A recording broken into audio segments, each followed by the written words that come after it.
iti Pagusfut Ilocos Norte, kapot Taplin Masyar, iti Ambassador iti Indonesia, iti ilang weekend.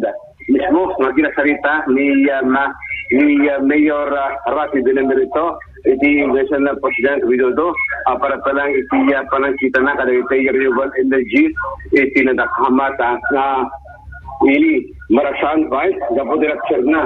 Dahil tourist area iti Pagudpol, ni Secretary Tito Jan, yung proyekto ngayon pa ay ni Presidente Bongbong Marcos Jr.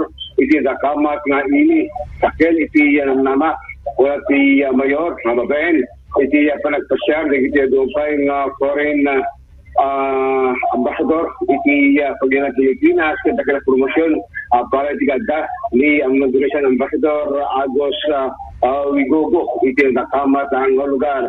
Ina-pressure file iti ambassador iti native delegacy iti Pagudpod national iti majority i-develop iti munisipyo para palang iti panang boss ni turismo iti nakamat ang lugar.